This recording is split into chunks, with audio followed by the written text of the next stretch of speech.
తమిళనాడు ప్రజలను కూడా నేను అడుగుతున్నా, అంటే you mean to say the 13% of the minority vote which prevails in Tamil Nadu has become a mandate for Tamil Nadu as for as the political parties is concern. And this is where I get irritated. మండుతుంది అరికాలకి. 87% గూగుల్లో voter మీకు అంతే అనుకుంటా, more than 80% ఉంది Hindu population. మళ్ళీ మనం పెద్ద పెద్దగా మాట్లాడతాం, ధర్మబద్ధంగా మాట్లాడతాం, ధర్మ యోధుల లెక్క మాట్లాడతాం. ఇప్పుడు ఫ్యాక్ట్ ఏంటంటే విజయ్కి ఛాన్స్ ఇవ్వాలి. విజయ్ నాకు నచ్చుతాడా నాకు లేడా, వెనకడికి నువ్వు కూడా తిట్టినావు కదా అంటే బరాబర్ రాజకీయాలలో తిడతాం. మోడీతో చేతులు కలుపుతానన్నాడా, బీజేపీతో ఎన్డీతో చేతులు కలుపుతానన్నాడా, ఎందుకు కలపానన్నాడు? మళ్ళీ ఆయనకు వ్యతిరేకత ఉండొచ్చు, మాకు వ్యతిరేకత ఉండొద్దా?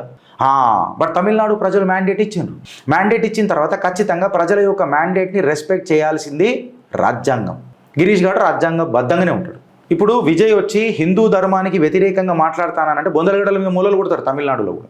స్టాలిన్ని కొట్టలే అంటే మీరు ఏమనుకుంటున్నారు? ఇప్పుడు స్టాలిన్ ఊకనే ఓడిపోయింది అనుకుంటుంటా, అలా అయ్యనే ఓడిపోయిండు, ఇంకా ఇడికి సిగ్గురాలే కొడుకుకి.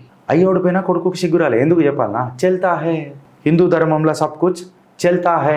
ఒకడు వచ్చి డైలాగులు కొడతాడు, ఇంకొకడు వచ్చి డైలాగ్ డెలివరీలు ఏముండే హిందుత్వంలో, అది ప్రాబ్లం.